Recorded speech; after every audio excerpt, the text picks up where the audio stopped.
This is lecture number 3 of wave optics और इस part में हम आगे कंटिन्यू करेंगे और हम यहाँ पे यंग्स डबल स्लिट एक्सपेरिमेंट भी स्टार्ट करेंगे। तो सबसे पहले हम कुछ फॉर्मूला सीखते हैं। देखिए, अगर लास्ट क्लास में हमने बेसिकली इंटेंसिटी के बारे में पढ़ा था। एक तो पढ़ा था कि मैक्सिमम इंटेंसिटी कब आता है और एक मिनिमम इंटेंसिटी कब आता है। ठीक है, एक बार मैं आपको एक क्विक रिवीजन दे देता हूं। देखिए, हमने टाइप्स ऑफ इंटरफेरेंस में पढ़ा था, एक तो कंस्ट्रक्टिव इंटरफेरेंस और एक हमने पढ़ा था डिस्ट्रक्टिव इंटरफेरेंस। देखिए, कंस्ट्रक्टिव इंटरफेरेंस में intensity maximum, amplitude maximum, energy maximum होता है। ठीक है, और आपको पता है जो आई आर का इंटेंसिटी रिजल्टेंट का जो फॉर्मूला आता है वो आता है I1 plus I2 plus root under 2I1 I2 cos phi. अब रिजल्टेंट इंटेंसिटी तभी मैक्सिमम होगा जब cos फाइव जो है मैक्सिमम होगा। और cos फाइव मैक्सिमम कब होता है? जब फाइव का वैल्यू क्या होता है?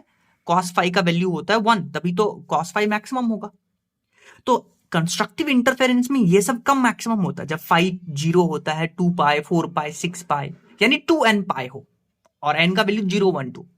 और आपको पता है एक बार फेज डिफरेंस आ गया तो पाथ डिफरेंस निकालने के लिए आप ये फॉर्मूला यूज करते हैं। तो यहां से पाथ डिफरेंस आ जाएगा 0, लेमडा, 2 लेमडा, 3 लेमडा। तो ऐसे जो लेमडा है n लेमडा, उसमें आपको कंस्ट्रक्टिव इंटरफेरेंस मिलेंगे। और आई मैक्स का ये फॉर्मूला होता था, एक तो ये और एक ये फॉर्मूला एम्पलीट्यूड के टर्म्स में। ये फर्स्ट वेव का, ये फर्स्ट का एम्पलीट्यूड, ये सेकंड का एम्पलीट्यूड, और ए मैक्स एम्पलीट्यूड मैक्सिमम आता था a plus b. Similarly destructive interference में ये सब मिनिमम आता था। ये कब होता था? cos फाइव माइनस 1 पे, और फेज डिफरेंस होना चाहिए पाई, 3 पाई, 5 पाई, 7 पाई, यानी 2n minus 1 pi.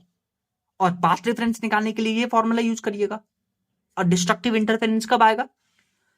Lambda by 2 पर, 3 लेमडा बाई 2 पर एंड 5 लेमडा बाई 2 पर। या यू बोल दिए 2n माइनस 1 लेमडा बाई 2 पर, n का वैल्यू 1 2 3, और आई मिनिमम इतना, या के एम्पलीट्यूड के टर्म्स में k इंटू ए माइनस बी का होल स्क्वायर, और ए मिनिमम इतना आता था। अब हम पढ़ेंगे एवरेज इंटेंसिटी क्या होता है। देखिए, किसी भी चीज का एवरेज निकालने के लिए आप क्या करते हैं? सब कुछ सम करते हैं डिवाइडेड बाय उसकी जितना टर्म है।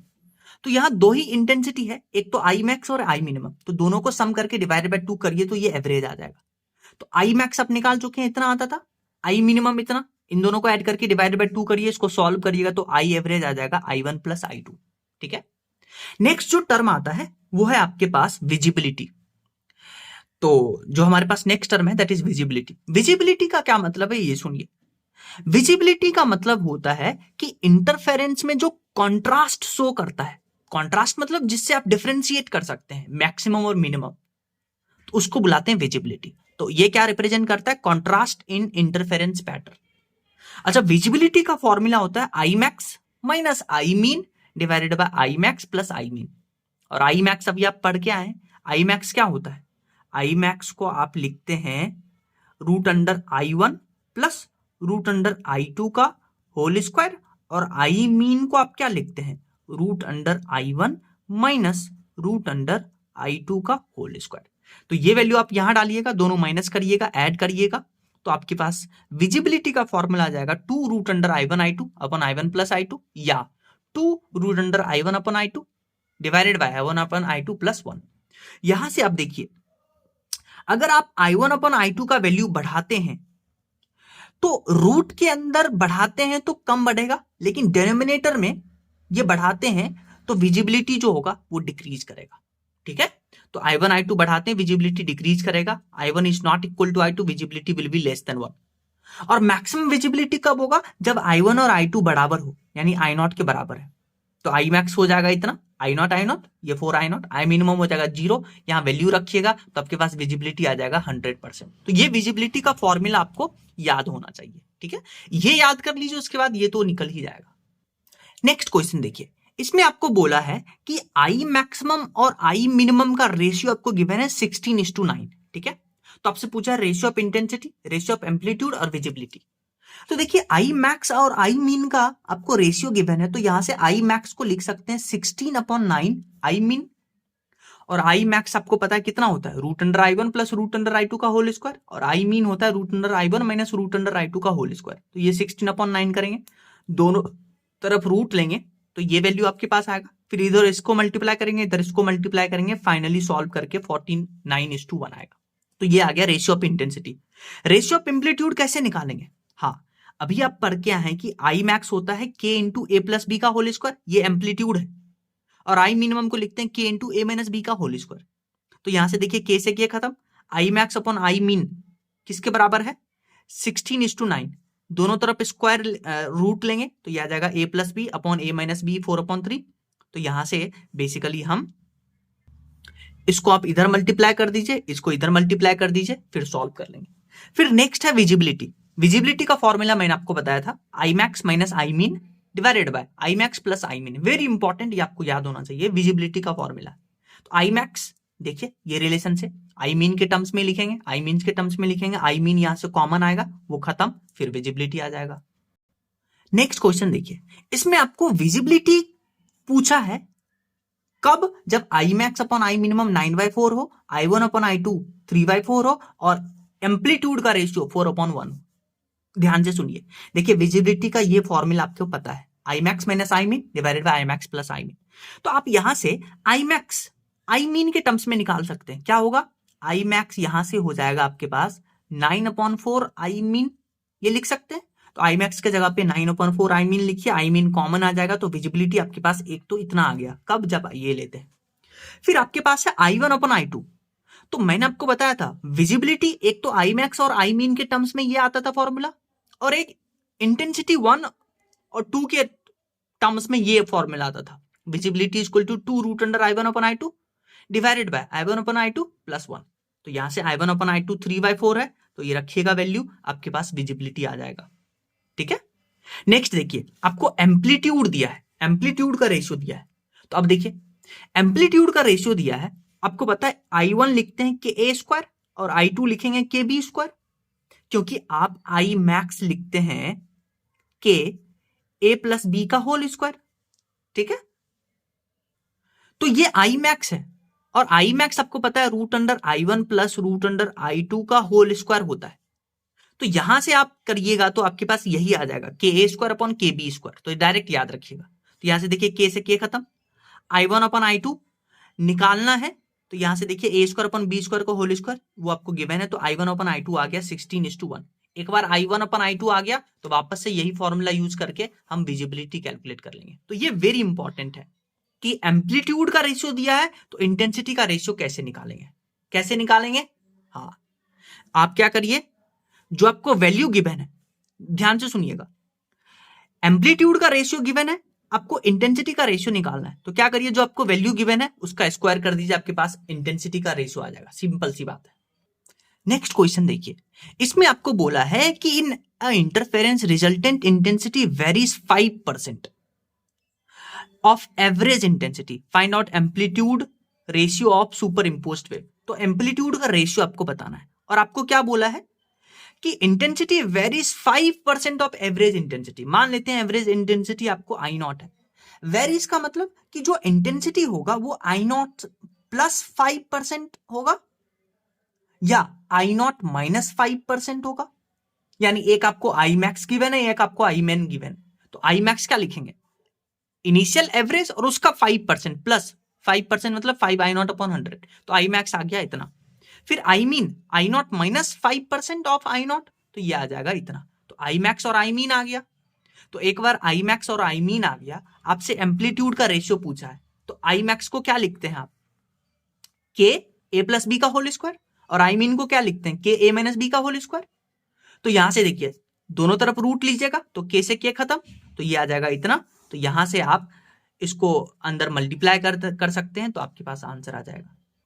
नेक्स्ट क्वेश्चन देखिए, इसमें आपको दो सोर्स गिवन है, और दो सोर्स के बीच का डिस्टेंस आपको गिवन है 3 λ/2, और आपको 4 पॉइंट मार्क करके दिया है PQRS। आपसे पूछा है कि इन पॉइंट में से कौन से पॉइंट पे कैसा इंटरफेरेंस होगा, कंस्ट्रक्टिव इंटरफेरेंस होगा या डिस्ट्रक्टिव इंटरफेरेंस होगा। तो आइए इसको एनालाइज करते हैं, ध्यान से सुनिए। अगर ये जो S1 और S2 है उसके बीच का डिस्टेंस 3 लैम्डा बाई 2 है, और यहां हम बेसिकली सेंटर से एक परपेंडिकुलर ड्रॉ करते हैं, तो आपको पता है कि आपको पता होना चाहिए कि ये दो साइड इक्वल होगा, यानी कि दोनों सोर्स के बीच का इक्वल डिस्टेंस है।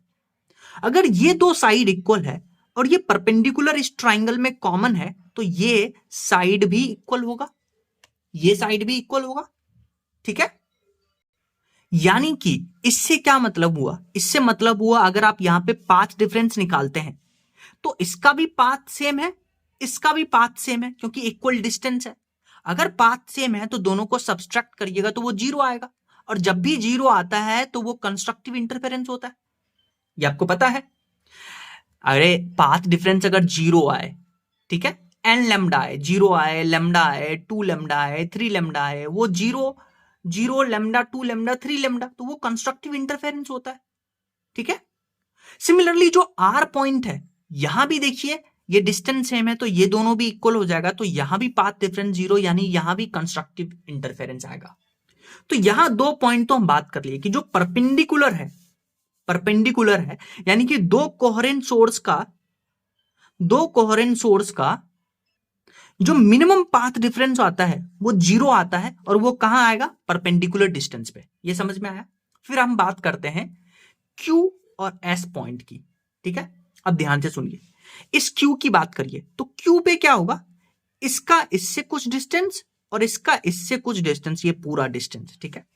तो डेल्टा QS कैसे लिखेंगे, डेल्टा SQ कैसे लिखेंगे, S2Q और S1Q को सब्सट्रैक्ट करेंगे तो देखिए S2Q यानी इस पूरे डिस्टेंस को क्या लिख सकते हैं, इस पूरे डिस्टेंस को लिख सकते हैं distance between S1 and S2, देखिए, प्लस डिस्टेंस बिटवीन S1Q, ऐसा लिख सकते हैं।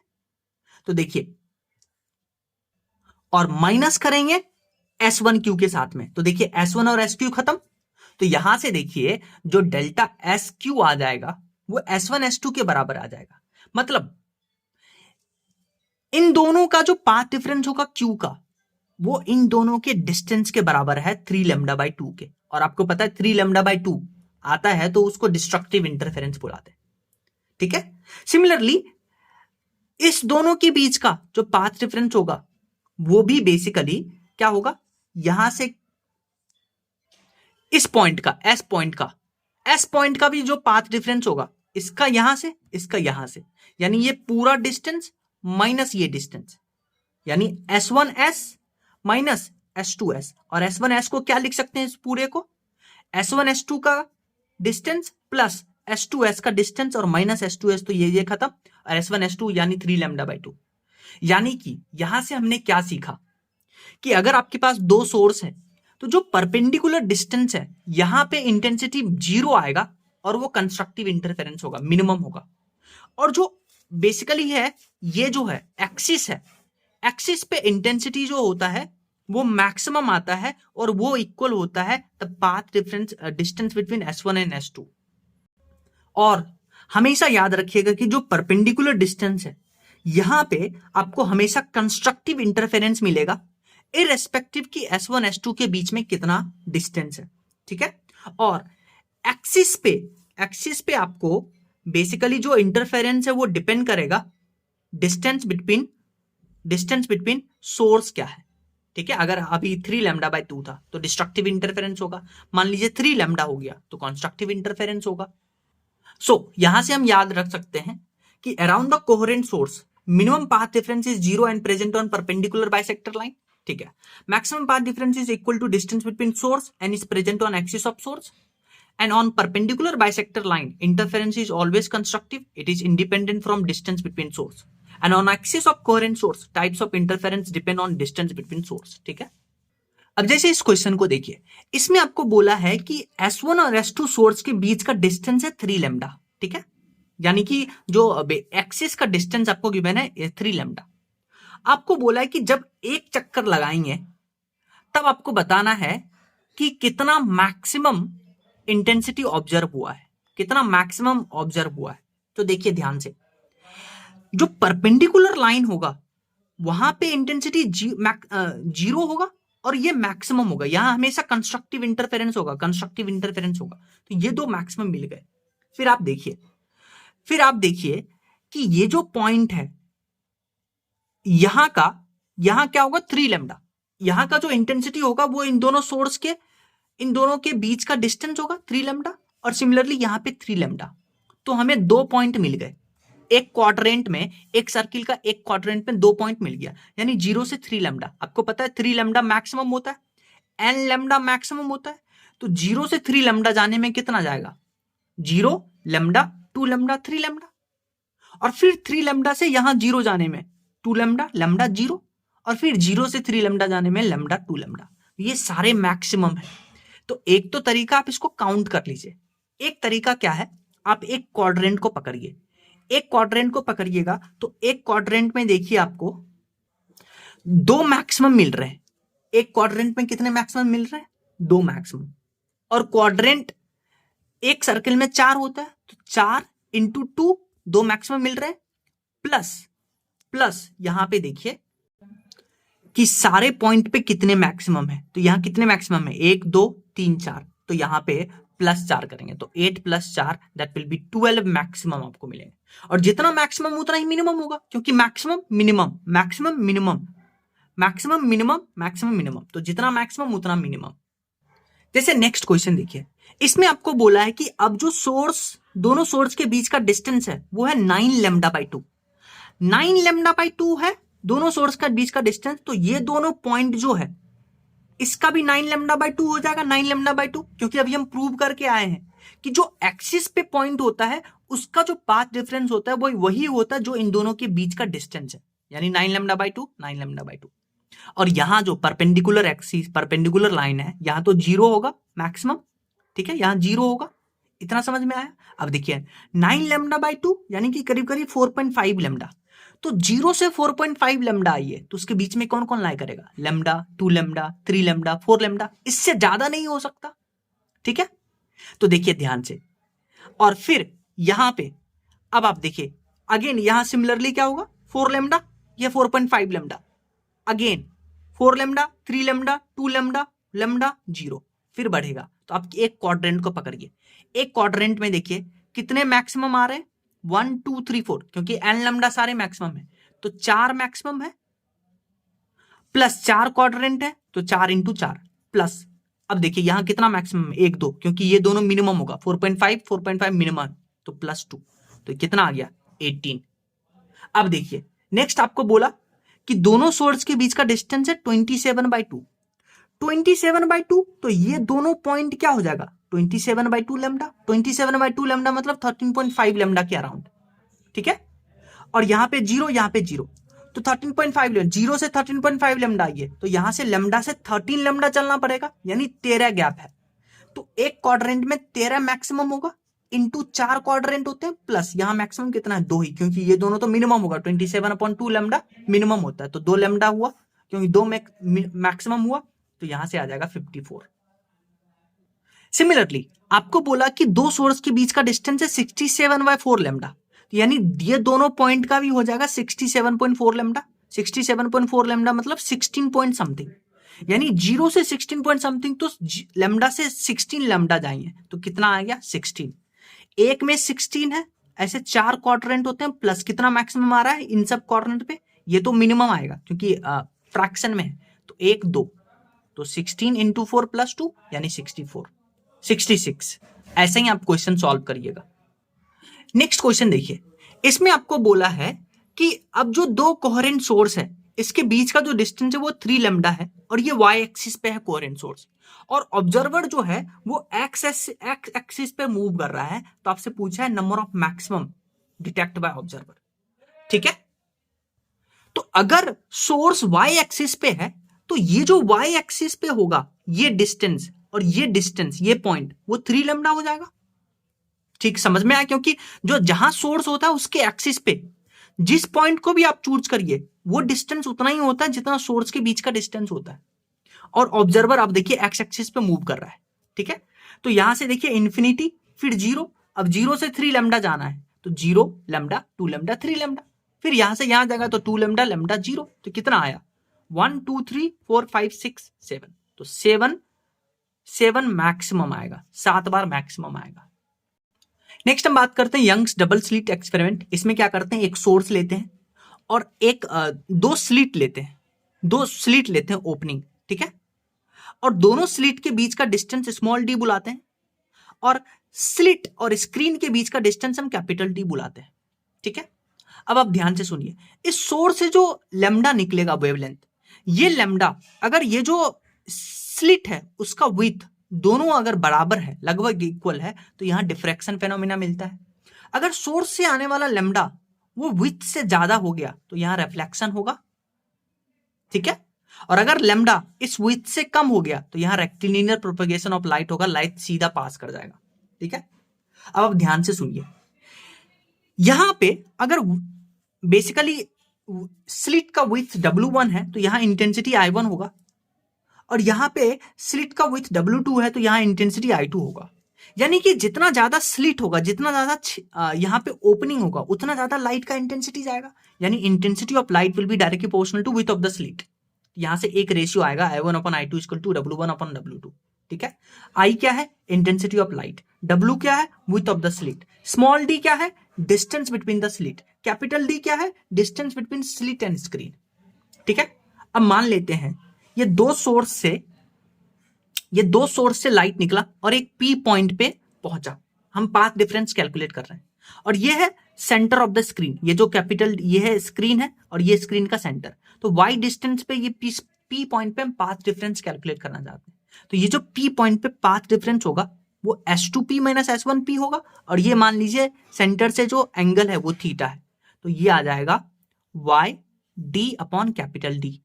y क्या है, सेंटर ऑफ द स्क्रीन से P पॉइंट का डिस्टेंस, स्मॉल d क्या है, distance between the slit, capital D क्या है, स्लिट और स्क्रीन के बीच का डिस्टेंस। इसको एंगल के टर्म्स में आप ऐसे भी लिख सकते हैं, d sin थीटा। थीटा क्या है, ये एंगल, और d क्या है, डिस्टेंस बिटवीन द स्लिट।